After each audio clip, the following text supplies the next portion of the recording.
وزیر، میں سب سے پہلے تو اپنی خوشی کا اظہار کرنا چاہتا ہوں کہ میرے دسمبر میں آنے سے اور اب تک ایک کم از کم نسٹ نے وہ چیز پروڈیوس کی جو بڑی بنیادی چیز ہے. دنیا میں سب سے زیادہ اور پاکستان میں بھی جو لوگ مرتے ہیں وہ ہارٹ ڈیزیز سے مرتے ہیں، اور انفارچونیٹلی وہ بڑا مہنگا علاج ہے.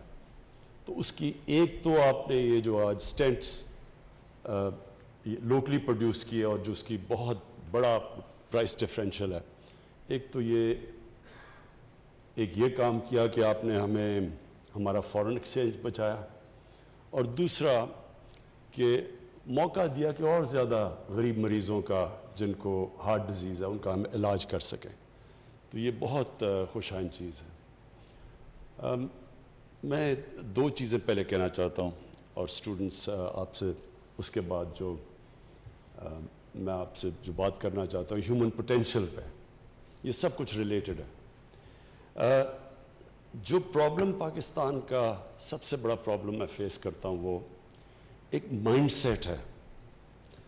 تبدیلی پہلے ذہن کے اندر تبدیلی آتی ہے، پھر زمین پہ آتی ہے. ہمارا جو مائنڈ سیٹ جب سے یہ 2 سال میں دیکھ رہا ہوں، جو ہمارے گورنمنٹ کے ادارے بن چکے ہیں، جس طرح ہماری گورنمنٹ فنکشن کرتی ہے، وہ ایک بالکل کوئی کنیکشن نہیں ہے کہ پاکستان نے جانا کس طرف ہے، گورنمنٹ کا کیا رول ہے، گورنمنٹ کے ڈفرینٹ اداروں کا آپس میں کیا کوآرڈینیشن ہونی چاہیے. یہ سب کچھ فریکچر ہو چکا ہے. اور اس کی سب سے بڑی وجہ یہ ہے کہ جو ایک نیشن اپنا ویژن طے کرتی ہے کہ ہم نے جانا کدھر ہے، وہ ویژن بلر ہو چکا ہے، اس میں کلیئرٹی نہیں ہے. اور جب اس میں کلیئرٹی نہ ہو تو جو پھر ایک گورنمنٹ کے ادارے ہیں ان کے اندر بھی پھر کلیئرٹی نہیں رہتی. دیکھیں سب سے بڑا پرابلم ہمارا اس وقت کیا ہے، جو اگر میں ایک پرابلم بتاؤں جو سب سے بڑا ہمارا پرابلم یہ ہے کہ کبھی بھی کوئی ملک آگے بڑھ ہی نہیں سکتا جس کی جب 2 سال پہلے ہمیں گورنمنٹ ملی تو $60 ارب کی اس کی امپورٹس ہوں اور اس کی ایکسپورٹس $20 ارب کی ہوں، اور $20 ارب بھی $25 ارب سے $20 ارب پہ آئی ہو، یعنی امپورٹ کم ہو گئی، ایکسپورٹ کم ہو گئی ہو پہلے سے. کوئی دنیا میں ملک ترقی نہیں کر سکتا کیونکہ آپ کی ویلتھ جنریشن ہی نہیں ہوتی. جب آپ کے ملک سے زیادہ ڈالرز باہر جا رہے ہوں اور ملک میں کم ڈالرز اندر آ رہے ہوں تو ملک کبھی خوشحال ہو ہی نہیں سکتا. ہر تھوڑی دیر کے بعد ہمیں IMF کے پاس چلے جانا پڑتا ہے. کیوں IMF کے پاس جاتے ہیں؟ کہ ہمارے پاس ڈالر کی کمی ہو جاتی ہے، ہمارے ریزروز ختم ہو جاتے ہیں. ریزروز نے ختم ہونا ہی ہے جبکہ آپ $40 ارب ٹریڈ گیپ جس ملک میں ہو، وہ پریشر تو ریزروز پہ پڑے گا، فورن ایکسچینج ریزروز پہ. جب ریزروز کم ہوں گے روپیہ گرنا شروع ہو جائے گا. جب روپیہ گرے گا تو مہنگائی آئے گی، کیونکہ ساری چیزیں جو ہم امپورٹ کرتے ہیں، تیل ہے، جو گیس، جو بنیادی جو پھر ٹرانسپورٹ میں جاتی ہیں، جو بجلی بنانے میں جاتی ہیں، سب مہنگی ہو جاتی ہیں. پام آئل امپورٹ کرتے ہیں ہم، گھی مہنگا ہو جاتا ہے، دالیں آج کل امپورٹ، وہ سب مہنگی. جب آپ کا روپیہ گرتا ہے تو وہ ملک غریب ہوتا جاتا ہے. تو سب سے پہلی چیز یہ کہ اگر ہم نے ملک کو ڈیولپ کرنا ہے تو زیادہ ڈالرز کو اندر آنا چاہیے ملک کے بنسبت باہر جانا چاہیے. تو چائنا کی جو ڈیولپمنٹ ہوئی ہے وہ کیوں ہوئی؟ کیونکہ چائنیز لیڈرشپ نے کانشیسلی فیصلہ کیا کہ ہم نے اپنی ایکسپورٹس کو ترجیح دینی ہے، اور انہوں نے جیسے جیسے اپنی ایکسپورٹس بڑھاتے گئے ان کی دولت بڑھتی گئی. اور انہوں نے ایک گورنمنٹ، پھر ساری جو گورنمنٹ تھی اس ساری گورنمنٹ کا کام تھا ایکسپورٹس بڑھانا، اپنے اندر ملک میں زیادہ ڈالرز لے کے آنے. جب ترکی میں پرائم منسٹر اردوغان آئے، تب پرائم منسٹر تھے، تو ترکی کا بالکل ہمارا حال تھا. وہاں بھی ان کو ہر تھوڑی دیر کے بعد IMF کے پاس جانا پڑتا تھا. ادھر بھی ان کی ڈیموکریسی ڈسرپٹ ہوتی رہتی تھی. تو پرائم منسٹر اردوغان نے جو ترکی کی تبدیلی لے کے آئے، انہوں نے پلان کر کے اپنی ایکسپورٹس بڑھائی، سارے ملک کو لگایا کہ بار بار انہوں نے کہا کہ ہماری میں نے خود ان کی تقریریں سنی کہ ہماری 3 ٹاپ پرائیورٹیز ہیں ایکسپورٹس ایکسپورٹس اور ایکسپورٹس. تو ہم نے تو کبھی کسی سے یہ نہیں سنا کہ آج اگر ہمارا وہ ملک جو سب سے 60s کے اندر ایکچولی ہماری ایکسپورٹس بڑھ رہی تھی. 60s کے اندر پاکستان کا ڈائریکشن ٹھیک تھا, انڈسٹریلائز ہو رہا تھا پاکستان, لیکن 70s کے اندر ایک ڈفرینٹ مائنڈ سیٹ آ گیا, وہ بھی کنفیوز مائنڈ سیٹ کہ سوشلزم, اسلامک سوشلزم, اس کے اندر انہوں نے 22 فیملیز کا نام لے لیا کہ جی ساری دولت 22 فیملیز کے پاس چلی گئی ہے. تو اس کا مقصد یہ ہونا چاہیے تھا کہ 22 فیملیز سے ری ڈسٹریبیوشن کرواتے ہیں, اس کا جو بھی پروفیٹیرنگ کو ختم کر کے پروفٹ میکنگ کو اٹریکٹیو کرتے تاکہ اور انویسٹر آتے, 22 کی جگہ اور فیملیز ہو جاتی, لیکن وہ پیسہ جو ان سے ویلتھ کریشن ہوتی وہ پھر نیچے جاتی, تو نیچے سے لوگوں کو اوپر اٹھاتے, جو چائنا نے کیا ہے. بدقسمتی سے وہ مائنڈ سیٹ آ گیا, نیشنلائزیشن آ گئی, ہماری جو ساری انڈسٹرائز ہو رہا تھا پاکستان اس کو چوک کر دیا, اور آج تک پاکستان اس مائنڈ سیٹ سے نہیں نکلا. تو یہ جو آپ نے, یہ ایک بڑا اچھا سٹیپ ہے کہ ہم نے فیصلہ کیا کہ ہم اپنے سٹینڈز بنائیں گے.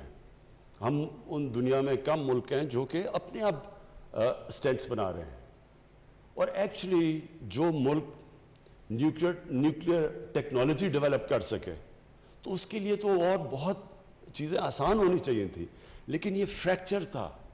ہماری ڈیفنس پروڈکشن کئی دفعہ ایک جو نیوکلیئر ٹیکنالوجی ڈیولپ کر رہی تھی اس کی کوئی پرائیویٹ سیکٹر سے کنیکشن نہیں تھی. امریکہ کے اندر جو ساری گروتھ ہوئی ہے پرائیویٹ سیکٹر میں وہ کنیکٹ ہوئی ہے ان کی ڈیفنس پروڈکشن سے, اور ملے ہوئے ہیں وہ اکٹھے, تو وہ پاس آن کرتے ہیں ایک دوسرے سے, گین کرتے ہیں. تو ہمارا کوئی کنیکشن نہیں تھا. پھر دوسرا کہ جو انڈسٹری کی اور جو ایکیڈیمیا کی جو لنکیجز تھی وہ بھی نہیں تھی, کیونکہ ساری دنیا میں یہ کنیکٹڈ ہوتے ہیں. آکسفورڈ یونیورسٹی میں انڈسٹریز کنیکٹڈ ہوتی ہیں ویریس کالجز سے اور فیکلٹیز سے, اور اسی طرح پھر وہ دونوں ایک دوسرے کو بینیفٹ کرتی ہیں.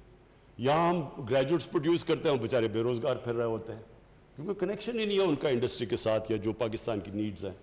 تو یہ بھی دوسری چیز بہت صحیح ڈائریکشن کے اوپر آپ نکل گئے ہیں, کیونکہ جس طرح فواد چودھری نے کہا, اصل چیز تو ایک ملک کبھی بھی صرف کاٹن بیچ کے, یا جس طرح ملیشیا ایک وقت پہ پرائمری پروڈکٹس ربر اور ٹن بیچ رہا تھا, اس سے تو کبھی وہ ایک قوم نہیں اوپر جا سکتی. قوم تو جب ویلیو ایڈ کرتی ہے اپنے پروڈکٹس پہ تو تب اوپر جاتی ہے. تو چھوٹا سا سنگاپور اگر اس کی 300 ارب ڈالر سے زیادہ ایکسپورٹس ہیں اور ہم 22 کروڑ کے لوگ اور ہماری 25 ارب ڈالر کی اگر ایکسپورٹس بھی ہیں, تو اس میں ایک بڑا غلط ڈائریکشن پہ پاکستان نکلا ہوا تھا. تو اب یہ اس کو ڈائریکشن کو ٹھیک کرنا ہے اور مائنڈ سیٹ کو ٹھیک کرنا ہے. جو ہمیں چیلنج آ رہا ہے گورنمنٹ ڈپارٹمنٹس کو بتانا ہے کہ آپ کا کام ہے کہ اس ڈائریکشن پہ جو بھی ایکسپورٹ انڈسٹری جو بھی ایکسپورٹس کی طرف جا رہا ہے, جو انڈسٹریلائز پاکستان کو کرنا چاہتا ہے, ویلتھ کریشن کی طرف جاتا ہے, ساری گورنمنٹ ڈپارٹمنٹس کو اس کی مدد کرنی چاہیے. ایف پی آر کو مدد کرنی چاہیے. جو باقی ہماری جتنے بھی جس کو ریڈ ٹیپ کہتے ہیں, وہ بجائے ان کی مدد کرنے کے رکاوٹیں ڈال دیتے ہیں ان کے راستے میں, کیونکہ مائنڈ سیٹ ابھی تک وہی سوشلسٹ مائنڈ سیٹ ہے کہ پروفٹ میکنگ کو کرائم سمجھا جاتا ہے. وہ 70s میں مجھے ابھی بھی یاد ہے کہ جو 70s کے پولیٹیشنز تھے ان میں ایک ہمارے ساتھ بھی آئے, ہم نے جب پارٹی شروع کی تو مجھے وہ یاد ہے وہ اپنی تقریر شروع ہی کرتے تھے جاگیردار کو پہلے برا بھلا اور اس کے بعد سرمایہ کار کو برا بھلا. تو اگر سرمایہ کاری نہیں ہوگی, انویسٹمنٹ نہیں ہوگی, تو ملک آگے کیسے بڑھے گا, ویلتھ کریشن کیسے ہوگی. جو ہمارا گورنمنٹ کی جو ہم کوشش کر رہے ہیں, آپ مائنڈ سیٹ چینج کر رہے ہیں کہ ویلتھ کریشن, ایک ملک کے اندر انویسٹمنٹ ہو, بزنس چلے, باہر سے لوگ آئیں. جو ہمارے سب سے بڑا پاکستان کا ساسا اوورسیز پاکستانی ہے. لوگ اس چیز کو سمجھتے نہیں ہیں کیونکہ لوگوں کا انٹریکشن ان سے نہیں ہے. میرا سب سے پرانا انٹریکشن اوورسیز پاکستانی سے, جب میں کرکٹ کھیلتا تھا تب میں جب دنیا میں جاتا تھا تو پاکستانی آتے تھے جو وہاں باہر بیچارے, وہ سب سے زیادہ پیٹریوٹک پاکستانی ہیں. وہ جب باہر جاتا ہے ملک، جب باہر کے معاشرے میں جب وہ رہتا ہے تو اس کو اپنے ملک کی زیادہ قدر ہو جاتی ہے. اور خاص طور پہ اب جو اسلامو فوبیا باہر، ان کو تو اور زیادہ قدر ہے پاکستان کی. ہم تو وہ خوش قسمت ملک ہیں، اگر ہم اپنی انوائرمنٹ ٹھیک کر دیں، اگر ہم ریسیپٹیو ہو جائیں، تو سب سے زیادہ اس ملک کو جو بینیفٹ کرے گا وہ اوورسیز پاکستانیز ہیں. ان کا سکلز ہیں، ان کے پاس ہر چیز میں ایکسپرٹیز بیٹھی ہوئی ہے باہر، زبردست انٹرپرینرز باہر بیٹھے ہوئے ہیں، ہر ایریا میں پروفیشنلز بیٹھے ہوئے ہیں. ہم نے صرف ایک ملک میں ماحول پیدا کرنا ہے تاکہ وہ واپس آئے. اور بدقسمتی سے جب ہماری گورنمنٹ شروع میں آئی تو مجھے بڑی افسوس ہوا کہ ہم وہ ماحول نہیں پیدا کر پائے. ایک دم آ گیا کہ جی یہ ڈیول نیشنل ہے، یہ تو جس طرح کوئی غدار ہو گیا. بھئی وہ ڈیول نیشنل کیوں بنا ہے؟ کیونکہ پاکستان کا بدقسمتی سے ہم نے اپنی فورن پالیسی اتنی بری طرح کنڈکٹ کی، ہمارا امیج اتنا برا تھا کہ ہر پاسپورٹ ٹریول کرنا مشکل ہو گیا تھا. تو ہم ان کو اس چیز پہ یہ نہ سمجھے، وہ لوگ ترستے ہیں پاکستان کے لیے، اور ان کے لیے صرف ہم نے ان کے لیے ہم نے صرف ایک انوائرمنٹ کریٹ کر دی ہے. اور جو ان کے پاس کیپٹل ہے، جو انویسٹمنٹ ہے، کسی کو یہاں اندازہ نہیں ہے کہ جس طرح کی وہ انویسٹمنٹ کر سکتے ہیں اس ملک کے اندر. اس کے بعد ہماری جو لنکیج ہے چائنا کے ساتھ، وہ ہمارے لیے بہت بڑی، اس ملک کے لیے بہت بڑا ایسٹ ہے. لیکن نمبر 1 ہمارا ایسٹ اوورسیز پاکستانی ہے. اور اس کے لیے پھر سے میں کہتا ہوں کہ ساری گورنمنٹ ڈپارٹمنٹس کو ہم جو اب کوشش کر رہے ہیں مائنڈ سیٹ چینج کرنے کا، کہ جب تک ہم اس ملک میں اپنی ایکسپورٹس بڑھائیں گے نہیں، جب تک کہ ہم یہ جو سٹینٹس امپورٹ سبسٹیوشن نہیں کریں گے، اپنے ڈالرز نہیں بچائیں گے، جب تک ہمارے پاس ایک ڈالر کا سرپلس نہیں ہوگا، ہم تو پھر اسی وشس سائیکل میں ہر تیسرے سال کے بعد IMF کے پاس جانا پڑے گا، کیونکہ ہماری امبیلنس ہو جائے گا، ٹریڈ امبیلنس یا کرنٹ اکاؤنٹ امبیلنس. اچھا جی، میں آپ کیونکہ مجھے موقع کم ملتا ہے آج کل اسٹوڈنٹ سے بات کرنے کا، تو یہ بڑا ضروری ہے میں آپ سے جو اپنا یہ ایکسپیرئنس شیئر کروں، کیونکہ میرے پاس شاید وہ ایکسپیرئنس ہے جو دنیا میں بڑے کم پاکستانیوں میں بہت کم لوگوں میں ہے، کہ دونوں ایک پاکستان کا ایکسپیرئنس اور ایک پھر میری بڑی ایک طویل عرصہ گزارا مغربی معاشرے میں، اور اس کو بڑا کلوزلی اندر سے اس کو آبزرو کیا. اور پھر میری ایکسپیرئنس اسپورٹس مین کا علیحدہ، پھر ایک پورا ایک ادارہ بنانا، اسکریچ سے کھڑا کرنا پورا ہاسپٹل، اور اس کے لیے جو فنڈ ریزنگ، اور وہ ایک اور ایکسپیرئنس تھا. اور پھر تیسرا پالیٹکس میں ایکسپیرئنس، جو کہ سب سے یونیک ایکسپیرئنس تھا، کہ ایک اپنی پارٹی بنا کے اور یہاں پہنچنا.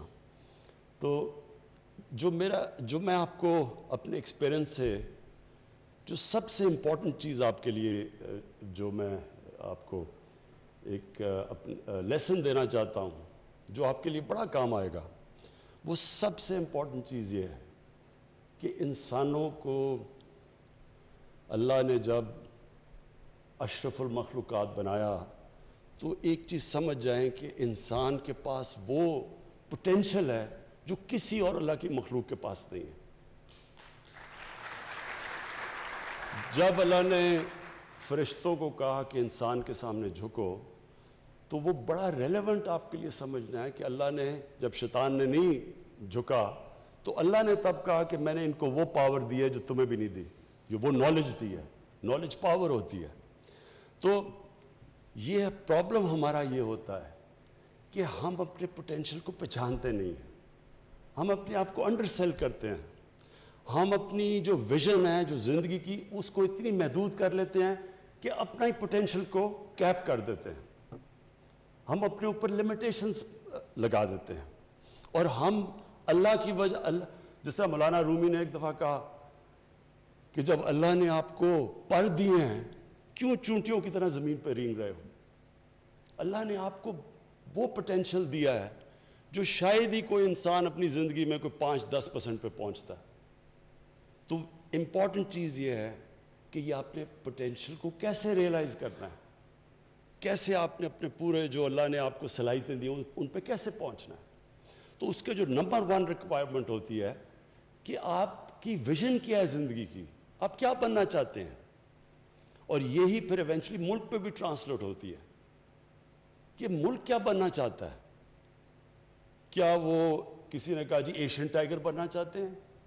ایشین ٹائیگر تو کوئی ایک ویژن نہیں ہونی چاہیے ملک کی. تو ڈیفائن کریں پہلے کہ آپ ایک انسان کیا بننا چاہتا ہے, اور جب آپ یہ فیصلہ کرتے ہیں کہ آپ کیا بننا چاہتے ہیں, وہ ڈیفائن کرے گا کہ آپ کا پوٹینشیل کیا ہے. مثلا میں جب کرکٹ کھیلتا تھا تو میرے سے بڑے زیادہ ٹیلنٹڈ لڑکے تھے, لیکن وہ جب ٹیسٹ ٹیم میں آتے تھے تو وہ سمجھتے تھے کہ بس انہوں نے زندگی میں اچیو کرنا تھا وہ کر لیا, وہ ادھر ہی رک جاتے تھے.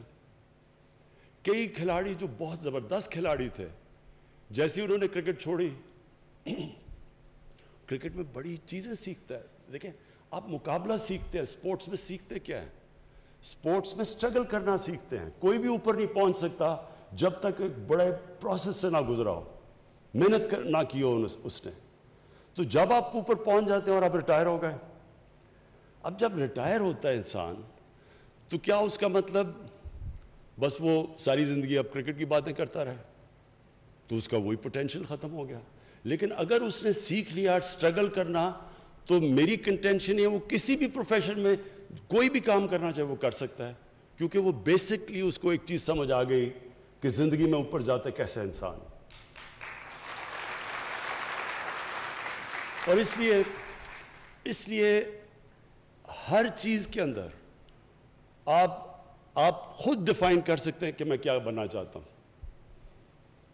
اس لیے ایک چیز یاد رکھنا کہ انسان کا جو پوٹینشیل ہے وہ لمٹ لیس ہے. آپ جو چاہتے ہیں بن سکتے ہیں, اور اپنی سوچ چھوٹی نہ رکھیں. جو سب سے چھوٹی سوچ ہوتی ہے, جو ویژن ہوتی ہے, وہ پیسہ بنانا ہے. میں اپنی زندگی میں بڑے قابل, اپنی یونیورسٹی میں بھی ملا, HSN میں بھی بڑے قابل لڑکے تھے, لیکن وہ کیوں زیادہ اوپر نہیں گئے؟ مطمئن ہو گئے مٹیریل کمفرٹ سے. جو مٹیریلزم جس کی صرف ویژن یہ اس پہ رک جاتی ہے کہ میں نے پیسہ بنانا ہے, میں نے کمفرٹ کرنا ہے, یہ بڑی چھوٹی ویژن ہوتی ہے. جو میرا نچوڑ ہے زندگی کا وہ یہ کہ ساری زندگی کا فلسفہ نماز کے اندر اس چیز پہ آ جاتا ہے جو آپ اللہ سے مانگتے ہیں کہ اللہ مجھے ان کے راستے پہ لگا جن کو تو نے نعمتیں بخشیں, ان کے نہیں جو غلط راستے اپنی تباہی کے راستے پہ چلے گئے.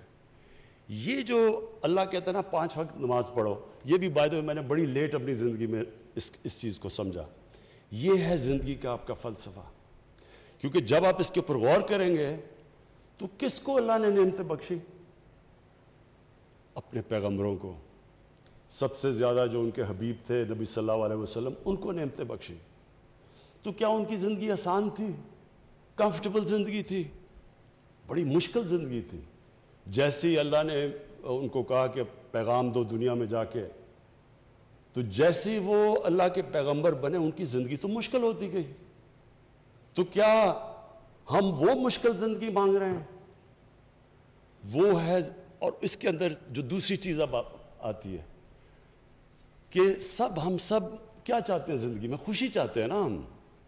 ہم جو بھی چیز ہم سمجھتے ہیں پیسہ بنائیں گے تو ہمیں خوشی مل جائے گی, ہم سمجھتے ہیں کہ شادی ہوگی, بچے ہوں گے, خوشی مل جائے گی. ہم خوشی ڈھونڈ رہے ہوتے ہیں نا. تو یہ کیوں اللہ نے کہا ہے کہ ہم صرف ایک چیز مانگے نماز میں, ان کے راستے پہ لگاؤ جن کو تو نے نعمتیں بخشی؟ تو ان سارے پیغمبروں کے بڑے مشکل راستے تھے, اور سب سے بڑے جو اللہ نے سب سے زیادہ, جو اللہ کے سب سے قریب تھے انسان, ان کی تو آپ زندگی پڑھ لیں. جو 23 سال تھے نبوت کے بعد, وہ بڑے مشکل تھے ان کے لیے. لیکن اس سے کیا چیز اور سامنے آتی ہے کہ ہم جو خوشی ڈھونڈتے ہیں, ہم ڈھونڈتے ہیں جسمانی خوشیوں کے اوپر, پیسے سے اور جو بھی نشے سے. یہ ساری عارضی پلیجر سیکنگ کو ہم کنفیوز کر دیتے ہیں خوشی سے. خوشی آتی ہے جب آپ کی روح خوش ہوتی ہے. روح آپ کی تب خوش ہوتی ہے, روح کنیکٹڈ ہے اللہ کے ساتھ. اس لیے روح آپ کی تب خوش ہوتی ہے جب اس راستے پہ چلیں جن کو اللہ نے نعمتیں بخشی. یہ ایکچولی میری ساری زندگی کا یہ تجربہ یہ ہے کہ ہم ڈھونڈتے ہیں خوشی غلط جگہ. ہم جب شروع میں یہاں فلمیں دیکھتے تھے، ویسٹرن فلمیں، جب میں پہلی دفعہ انگلینڈ گیا تو ہماری عجیب عجیب کانسیپٹ تھے خوشی کے، کہ خوشی کیا ہے، ہم یاٹ پہ جا رہے ہیں سمندر میں، یہ بڑی خوشی ہے جناب. بیچ پہ وہ ہم تو یہ دیکھتے تھے نا، ہم نے تو فلموں میں دیکھا ہوتا. تو جب ہم بیچ پہ پہنچے کرکٹ کی وجہ سے تو ہم نے دیکھا ہم پاگل ہو گئے. گرمی کے اندر ہم لیٹے ہوئے ہیں، ہم یہاں 6 مہینے گرمی سے بچتے ہیں، ادھر ہم گرمی میں لیٹے ہوئے ہیں کہ جناب، کیونکہ ہم نے سنا تھا یہی ہے خوشی کا طریقہ. یا پھر وہ کشتی پہ جاؤ جی، یاٹ کے اوپر ہالیڈیز، وہ بھی جب گئے مجھے تو سی سکنس ہو گئی دوسرے دن. تو ہم خوشی جو سمجھتے ہیں کہ جدھر خوشی ہے ادھر نہیں ہے. خوشی آپ کو ملتی ہے جب آپ کی روح خوش ہوتی ہے. اور روح خوش میری کب ہوئی؟ کیونکہ مجھے تو کرکٹ میں سب سے زیادہ اپنے جب میں کھیلتا تھا اللہ نے مجھے وہ کامیابی دی اور وہ ہائٹس دی جو اس وقت تو کسی کو نہیں ملی تھی. لیکن جب شوکت خانم کینسر ہاسپٹل کا دروازہ کھلا پہلے دن، میں آپ کو بیان نہیں کر سکتا کہ جو مجھے خوشی تب ملی.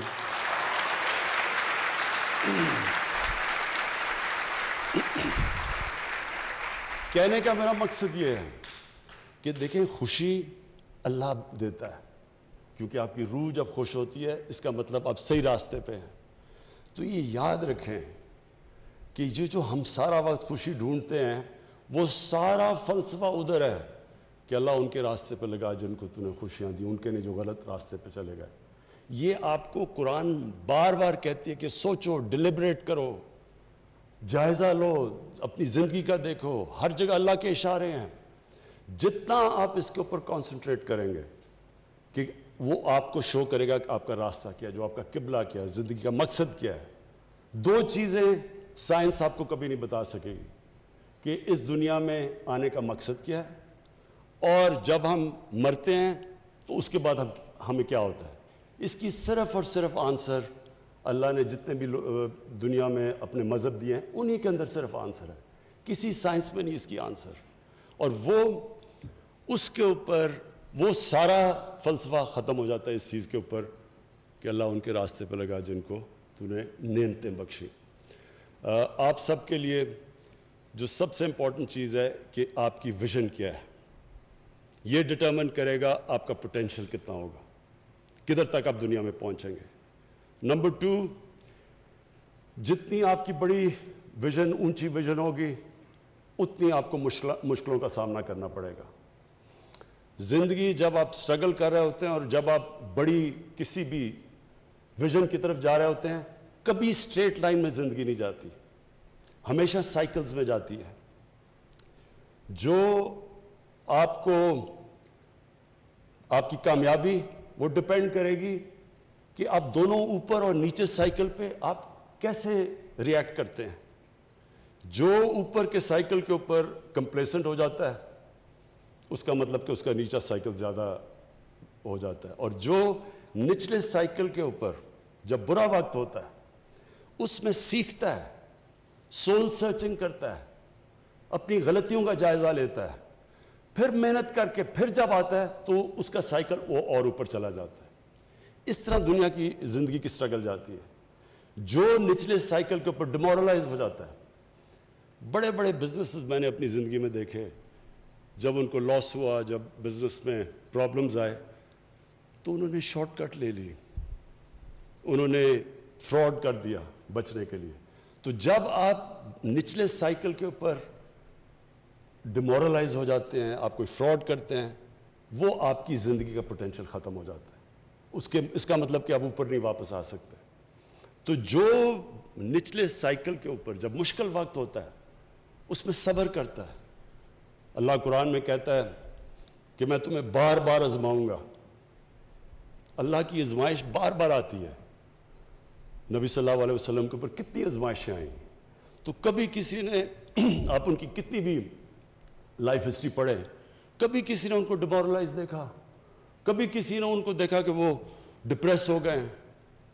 وہ ہر آزمائش کو لیتے تھے اللہ کی طرف سے، اور پھر جو مقام اللہ نے ان کو دیا، تو کسی نے بھی، آپ چاہے اسلام کے آپ مسلمان ہیں یا نہیں، دنیا کی تاریخ میں کسی انسان کو وہ مقام ملا نہیں، نہ مل سکتا ہے جو نبی صلی اللہ علیہ وسلم کو ملا.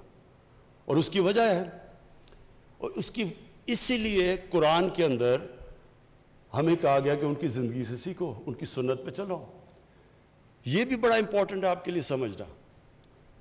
میں نے کئی دفعہ لوگوں سے بات کرتا ہوں اس چیز کی، تو لوگ مجھے کہتے ہیں کہ جی وہ تو اللہ کے پیغمبر تھے، تو ہم ان کی زندگی کیسے ہم ان کو کیسے فالو کر سکتے ہیں؟ قرآن نے اس لیے ہمیں کہا ہے، اللہ کو نہیں پتا وہ ان کے پیغمبر تھے، لیکن اللہ نے ہمیں کہا ہے کہ ان کی زندگی پہ چلو، ان کی زندگی سے سیکھو، ان کی سنت پہ چلو۔ مطلب اس کا یہ ہے کہ اگر آپ نے اوپر جانا ہے تو ان کی زندگی سے سیکھو، کیونکہ وہ ایک رول ماڈل ہے، ان کو اپنا رول ماڈل بناؤ۔ ہم ان کو صرف یعنی جو نیگیٹو سائڈ ہے سیکولرزم کی، ہم یہ کیا کر دیتے ہیں کہ اس کو دین کے اندر ساری نبی صلی اللہ علیہ وسلم کی زندگی اور قرآن کو دین کی طرف کر دیتے ہیں، اپنی زندگی کو علیحدہ کر دیتے ہیں۔ یہ ہمارا سب سے بڑا پرابلم ہے۔ وہ ہماری ڈیلی زندگی کے اندر لیسنز آتے ہیں، جتنی آپ ان کی زندگی اسٹڈی کریں گے آپ کو ہر وقت زندگی کے اندر وہ ڈائلیماز ہوں گے۔ 5 وقت کی نماز کیوں ہے؟ کیونکہ دن میں مجھے کئی دفعہ دن میں کتنی دفعہ ہوتا ہے کہ 2 راستے آ جاتے ہیں، اس راستے پہ جانا ہے یا اس راستے پہ جانا ہے۔ کئی دفعہ آپ کو یہ پرابلم، آپ کو ہر وقت جتنی آپ اسٹرگل کرتے رہیں گے آپ کے سامنے 2 راستے آ جائیں گے، اور وہی ہوتا ہے آپ کی کامیابی یا آپ کی فیلئر کے راستے۔ وہی ہے کہ ان کے راستے جن کو نعمتیں بخشی، یا وہ راستے پہ چلے جاؤ جو آپ کی تباہی کا راستہ ہے۔ اور پھر ایک قرآن کی آیت ہے کہ کئی چیزوں کو جو آپ اچھا سمجھتے ہیں وہ آپ کے لیے بری ہیں، اور جن کو آپ برا سمجھتے ہیں آپ کے لیے اچھی ہیں۔ اس پہ بھی جب آپ غور کریں گے تو آپ سمجھیں گے کہ ہمارے سامنے ہمیشہ ٹیمپٹیشن ہوتی ہے آسان راستہ لے لو۔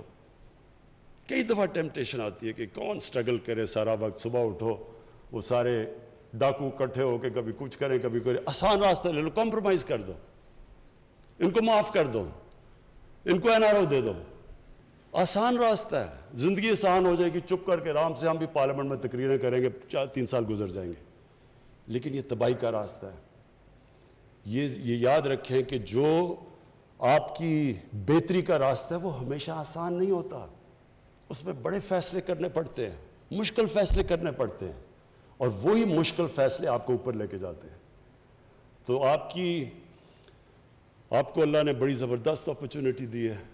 نسٹ کی جو بھی ریکٹر صاحب آپ نے باتیں کی، مجھے بڑی خوشی ہوتی ہے کہ ہماری ایک یونیورسٹی کوالٹی کی یونیورسٹی بن رہی ہے، اور اتنے تھوڑے ٹائم میں، کیونکہ 29 سال 30 سال تو کوئی زندگی نہیں ہے یونیورسٹی کی، اس کے اندر ایک ماشاءاللہ آپ کی سٹینڈرڈز آ رہی ہیں، آپ نئی چیزیں کر رہے ہیں، آپ ہوپ دے رہے ہیں ملک کو۔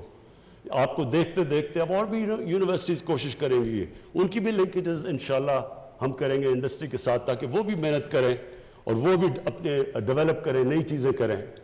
تو آپ ایک راستہ بھی دے رہے ہیں باقی ایکیڈیمک انسٹیٹیوشنز کو، اور مجھے یہ بڑی خوشی ہے،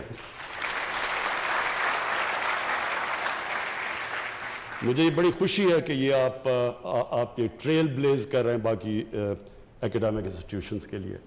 اور میں آپ کو یہ ایشور کرتا ہوں کہ ہماری گورنمنٹ پوری آپ کی سپورٹ کرے گی، ساری ہائر ایجوکیشن کی، نالج اکانومی کی، بلکہ ایجوکیشن کی ہم پوری سپورٹ کریں گے۔ ہمارا جیسے ہمارے، اور انشاءاللہ ملک صحیح راستے پہ نکلا ہوا ہے، جیسے ہمارے فائنینشیل حالات بہتر ہوتے جائیں گے، جو ہم ویلتھ کریٹ کرنے کی کوشش کر رہے ہیں، جیسی ہماری ملک میں ویلتھ کریشن ہوگی، تو نمبر 1 پرائرٹی ہماری ہوگی نالج اکانومی کی طرف، اپنے ایجوکیشن کے اوپر، ہائر ایجوکیشن پہ، ریسرچ پہ ہم میکسیمم اپنی توجہ دیں، تاکہ وہ اتنا بڑا ہمارا پوٹینشیل ہے، ہمارا 2nd ینگسٹ پاپولیشن ہے، انٹرپرائزنگ لوگ ہیں ہمیں اگر ایکسپرٹیز چاہیے تو ہمارے اوورسیز پاکستانیز بیٹھے ہوئے ہیں، ہر قسم کی ہم ایکسپرٹیز اٹریکٹ کر سکتے ہیں واپس پاکستان میں۔ ہم نے جب شوکت خانم کینسر ہاسپٹل بنانے شروع کیا تو سب نے مجھے کہا نہیں بن سکتا، کیونکہ انہوں نے کہا ایک اسپیشلسٹ کینسر ہاسپٹل کے لیے آپ کو ایکسپرٹیز چاہیے، پاکستان میں نہیں ہے۔ جس طرح مڈل ایسٹ کے اندر جتنے بھی کینسر ہاسپٹلز ہیں ان کے اندر ایکسپرٹیز ساری باہر سے دنیا فارنرز آ کے کام کرتے ہیں، لیکن ہم کیوں بنا سکے؟ کیونکہ ہمارے پاس باہر ہر قسم کے ایکسپرٹس بیٹھے تھے، ڈاکٹرز بیٹھے تھے، جیسے ہم نے ان کو انوائرمنٹ دی وہ پاکستان آ گئے اور انہوں نے وہ ایک کامیاب ہاسپٹل چلا دیے، جو کہ آج دونوں شوکت خانم کو ایک انٹرنیشنل ایکریڈیٹیشن ہے جوائنٹ کمیشن انٹرنیشنل کی، یہ دنیا میں سرٹیفائی کرتے ہیں ہاسپٹلس کی کوالٹی. تو 4 پاکستان میں ہاسپٹلز ہیں جو جوائنٹ کمیشن انٹرنیشنل کے سرٹیفائڈ ہیں، 2 ان میں سے شوکت خانم لاہور اور پشاور ہے.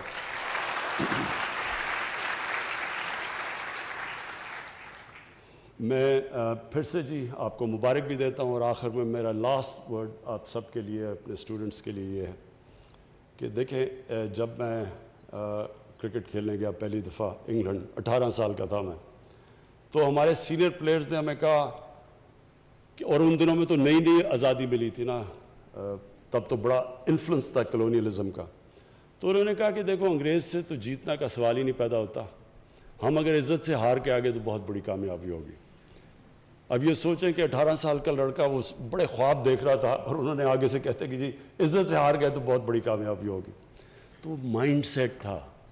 اور وہ 10 سال تک جب میں کرکٹ کھیلتا رہا، ہماری ٹیمیں اچھی بھی ہو گئی، ہم جیتے ہوئے میچ ہار جاتے تھے، کیونکہ ہمارے میں سیلف بلیف ہی نہیں تھا. ہم اپنے آپ کو بلیو ہی نہیں کرتے تھے کہ ہم جیت سکتے ہیں.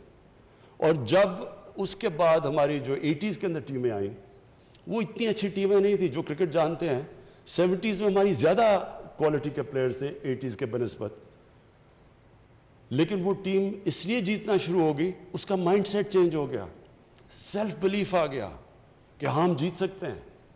اسی طرح پاکستان میں ہمیں ایک سیلف بلیف چاہیے کہ ہم سب کچھ پروڈیوس کر سکتے ہیں، ہمارے میں ابیلٹی ہے، ٹیلنٹ ہے، سب کچھ ہے، لیکن سیلف بلیف نہیں ہے. اور سیلف بلیف آپ کے انڈیویجولز کے لیے سٹرگل سے آتی ہے. جب آپ ایک نچلے سائیکل سے پھر اوپر اٹھتے ہیں، آپ کے اندر کانفیڈنس آ جاتا ہے کہ میں مقابلہ کر سکتا ہوں مشکل وقت کا.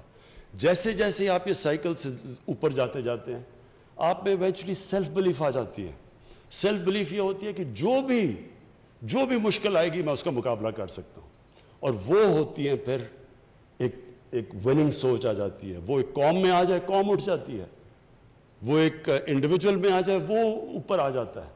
یہ جو ایک کرکٹ ٹیم میں آ جائے اس کو کوئی ہرا نہیں سکتا جب اس اپنے آپ اندر بلیو کرنا شروع کرتی ہے. یہ ہماری کوشش ہے کہ پاکستانیوں کا مائنڈ سیٹ چینج کریں، کہ اپنے اندر بلیو کریں کہ کوئی بھی ہم دنیا کا کوئی بھی ہمارے سامنے آئے ہم سب کا مقابلہ کر سکتے ہیں. بہت بہت شکریہ.